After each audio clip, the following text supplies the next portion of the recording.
네, 안녕하세요. 반갑습니다. 박프로입니다. 자, 오늘 유한양행 제가 일요일날 좀 늦은 시간에 영상을 좀 찍고 있고요. 아마 이 영상을 월요일날 오전에 많은 분들이 또 시청을 하실 거라고 생각하는데, 일단 월요일날 여러분들 우리 뭐가 있었습니까? 탄핵 가결이 있었죠. 그리고 제가 우리 구독자분들에게 말씀을 드렸던 게, 우리나라 국회에서 탄핵을 지금까지 했던 가결이 됐던 대통령이 노무현 대통령과 박근혜 대통령 딱 두 분이 역사적으로 있었습니다. 자, 그럴 때마다 우리나라 지수, 우리나라 증시가 어떻게 됐는지를 먼저 말씀을 드려보자면, 과거 두 차례 탄핵 가결 시에 증시가 반등하는 모습을 보여주었고요. 그런 반등하는 모습 뒤에 앞으로 이런 추세가 상승 추세로 돌아설 수 있는 부분들이 분명히 있다라는 걸 말씀을 드리고 싶습니다. 네.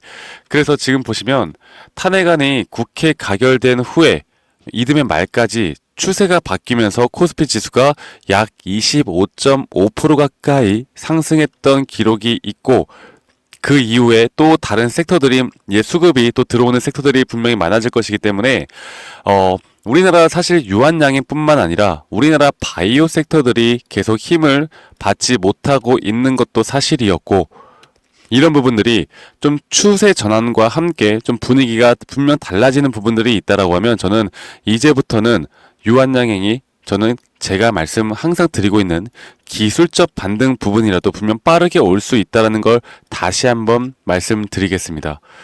최근까지 이 유한양행 같은 경우는 약 한 달 정도의 흐름을 보면 개인들의 48만 주 정도 매도와 외인과 기관들이 그 물량을 담고 있는 모습을 보여주는데, 일반적으로 많은 분들이 알고 있는 게 개인들이 팔고 외인과 기관이 사면 주가는 오른다고 알고 있으실 거예요. 그런데 이 유한양행 같은 경우는 지금부터 주가가 올라가기 위해선 개인들의 매수도 받쳐주어야 합니다. 개인들이 무조건 매도만 한다라고 해서 주가가 올라가는 게 아니에요. 그리고 이 개인들이 지금까지 매도를 하면서 결국 많은 물량들이 외인과 기관들의 수급으로 그래도 어느 정도 좀 채워진 상황이고, 주가가 올라가기 위해선 이런 바닥 구간에서의 외인과 기관, 큰 손들의 매집 구간이 분명히 있어야 하는 만큼, 앞으로 우리는 여기서 추세를 타고 올라가는 흐름, 혹은 추세를 타지 않고 단기적인 또다시 조정이 온다 한들, 이 앞으로의 기술적 반등의 이 가격만 우리가 기억을 하고 여기서 단기적인 타점에 따른 대응을 꼭 해야 된다라고 제가 강조해서 말씀을 드리고 있어요. 제가 이 유한양행이 고점을 찍고 내려올 때부터 제가 추가적인 하락이 나올 수 있고, 아직 어떠한 상승에 대한 시그널이 뜨지 않았기 때문에 절대 매도하면 안 된다고 말씀을 드렸고, 고점에서 한번 매도 사인을 드렸을 때 제가 영상을 찍을 때마다 욕을 좀 많이 먹었습니다. 야, 유한양행은 지금 가지고 있는 재료들, 그리고 앞으로 터질 만한 재료들이 너무나 많은데 이걸 어떻게 매도를 하라고 하느냐라고 말씀하셨던 분들이, 이런 고점에서 사셨던 분들 아직까지도 물려 계신 분들 많아요. 자, 지금 재료라는 게 결국 다 내년에 나와 있지 않습니까? 유럽 승인권도 그렇고, 그리고 그 SC 제형에 대한 부분도 다 내년이에요. 그러면 우리는 이런 제약바이오 쪽은 이 재료라는 게 중요한 것도 맞는데, 이 재료의 연속성이라는 게 또 중요합니다. 그 연속성이 있기 전에 분명 이런 공백 기간이 생길 수밖에 없는 것이고, 이 공백 기간 동안은 우리 예상과는 다르게 최근에 미국 트럼프 대통령이 당선이 되었고, 지금 우리나라 이런 탄핵 정국이 갑자기 생겨나는 바람에 이런 공백 기간 동안 이 주가의 흐름이 어떻게 될지는 아무도 모른다는 거예요. 그러니까 장기적으로 올라갈 수는 있겠지. 그런데 그 사이에 이런 흐름들이 또 어떤 식으로 우리나라 증시를 흔들지 모른다는 겁니다.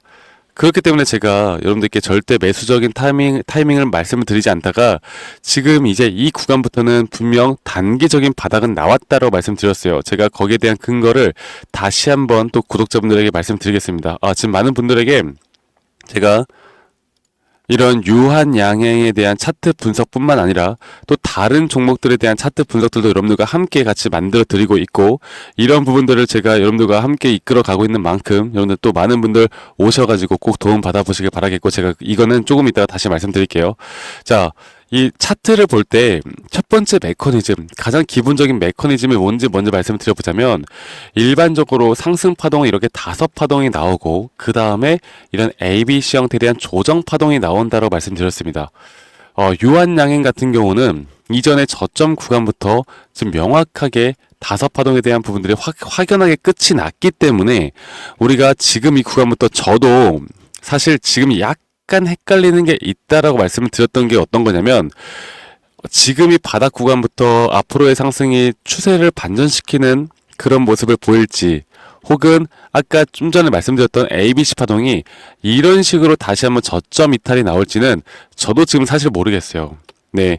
왜냐면 이게 차트에 대한 모양이 너무나 애매하게 나왔기 때문에 저도 아직 사실 모르겠습니다. 자, 그런데 우리가 한 가지 알고 가셔야 되는 건 이게 추세 전환을 시키던 혹은 ABC에 대한 파동을 만들어내던 이 공통적인 구간에 대한 기술적 반등은 존재를 한다라는 겁니다. 그래서 제가 여러분들에게 가장 높은 확률의 자리가 어디냐라고 물어봤을 때 대략 지금 말씀드렸던 여기까지는 최고로 올라왔을 때 여기까지는 올라올 수 있을 것이고 그 전에 어디서든 고점에 대한 신호는 나올 수 있다라고 봐요. 나올 수 있다라고 말씀드렸고 자 그러면 뭐겠습니까 여러분들? 저는 일단 ABC 조정이 온다라고 한들 이렇게 조정이 온다라고 한들 만약 이렇게 조정이 오면 여기 전저점 무조건 이탈을 해줘야 우리가 매수를 할 수 있는 타이밍이 와요. 저희가 지금부터 해야 되는 건 이런 기술적 반등으로 여기 고점에서 대응을 하지 못하신 분들이라면 지금 최소한 혹은 내가 진짜 꼬다리 고점에 물려있다라고 하면 내가 여기 지금 이 바닥 구간에선 어느 정도 매수 타이밍을 제가 이 저점에서 한번 드렸는데 아직 매수를 하지 못하신 분들이라면 어느 정도의 물량만이라도 추가적인 매수 타이밍을 잡고 이 단기 고점에서 우리가 무조건 분할 매도를 해야 됩니다. 그리고 나서 이게 조정 뒤에 다시 가는 추세를 만들어낼지 아니면 조정이 깊이 나올지는 제가 그 다음 스텝을 보고 이 차트 분석을 해서 알려드릴게요. 아시겠죠?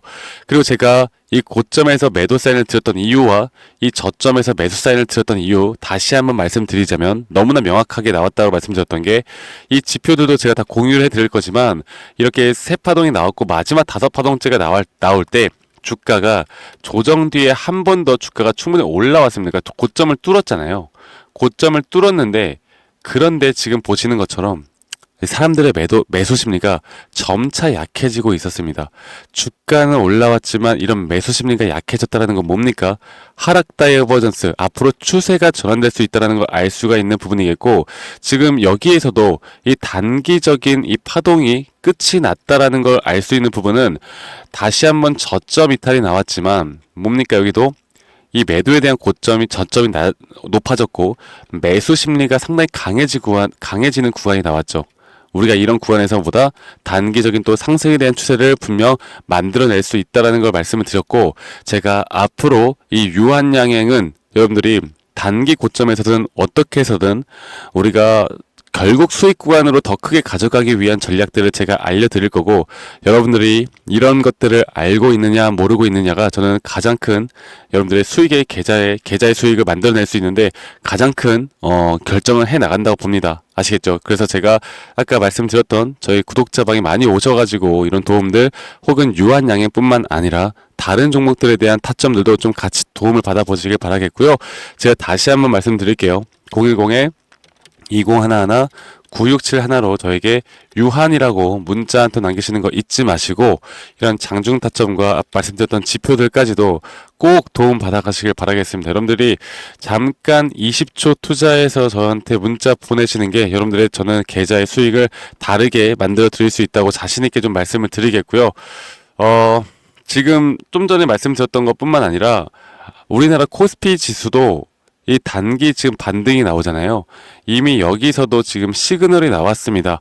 이런 시그널이 나왔던 것뿐만 아니라 지금 탄핵 가결로 인한 앞으로 증시의 반등은 우리가 충분히 기대를 해볼 수가 있고 이런 흐름들이 제약바이오 쪽의 수급이 또 얼마나 쏠릴 것인가에 대해선 우리가 시간이 지나감에 따라서 알 수 있는 부분이고 우리가 이런 것들을 하나하나 챙겨가면서 대응을 할 수 있느냐 없느냐가 여러분들의 정말 그 소중한 돈을 지킬 수 있는지 없는지를 저는 결정한다고 봅니다.